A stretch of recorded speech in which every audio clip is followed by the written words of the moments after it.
ఏది అయినా ట్రై చెయ్యి ఆచి చికెన్ మసాలా. ఆచి చికెన్ మసాలా. టీచర్లకు ఆటోమేటిక్ ప్రమోషన్లు వద్దు. డిప్లొమా ఎలిమెంటరీ ఎడ్యుకేషన్ రద్దు. కోచింగ్ సెంటర్లను కట్టడి చేయాలి. పాస్ మార్కులు 45% ఉండాలి. ఇవి సర్కార్కు తెలంగాణ విద్యా కమిషన్ ఇచ్చిన సూచనలు. నివేదికలో చాలా ముఖ్యమైన అంశాలున్నాయి. తెలంగాణ విద్యా కమిషన్ సీఎం రేవంత్ రెడ్డికి సమగ్ర నివేదిక అందించింది. విద్యార్థి కేంద్రంగా సమగ్ర విద్యా విధానం ఉండాలని సూచించింది. చైర్మన్ ఆకునూరి మురళి నేతృత్వంలో తెలంగాణ విద్యా కమిషన్ రాష్ట్ర వ్యాప్తంగా 300కు పైగా స్కూళ్లను సందర్శించారు. స్టూడెంట్స్ తో, పేరెంట్స్ తో, టీచర్స్ తో ఇంటరాక్ట్ అయ్యారు. తెలంగాణ పబ్లిక్ స్కూల్ ను ఏర్పాటు చేయాలని తమ నివేదికను ప్రభుత్వానికి సూచించారు.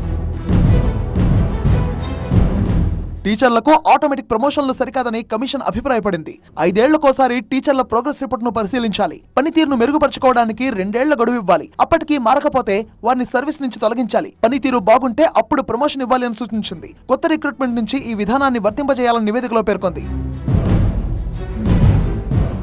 మధ్యాహ్న భోజనం పథకం అమలుకు సమగ్ర సాఫ్ట్వేర్ ఉండాలని కమిషన్ అభిప్రాయపడింది. వంట కార్మికులకు వారం బకాయిలు చెల్లించాలని సూచించింది. ఇక ఉన్నత విద్య విషయంలోనూ కమిషన్ ముఖ్య సూచనలు చేసింది. విద్యార్థుల మానసిక ఆరోగ్యంపై ప్రభావం చూపకుండా పోటీ పరీక్షల సెంటర్లను కట్టడి చేయాలి. ఐఐటి, జేఈఈ, నీట్ కోచింగ్ సెంటర్లు, హాస్టళ్లను నియంత్రించేందుకు చట్ట సవరణ చేయాలి. ఈఏపీ సెట్ రద్దు చేసి ఇంజనీరింగ్, అగ్రికల్చర్, ఫార్మసీ అడ్మిషన్లు 12వ తరగతి మార్కుల ఆధారంగా కేటాయించాలి. ఎస్ఎస్సీ, ఇంటర్మీడియట్ బోర్డులను విలీనం చేయాలి. విద్యా ప్రమాణాలు మెరుగుపరచడానికి పాస్ పర్సెంటేజీని 45% పెంచాలి.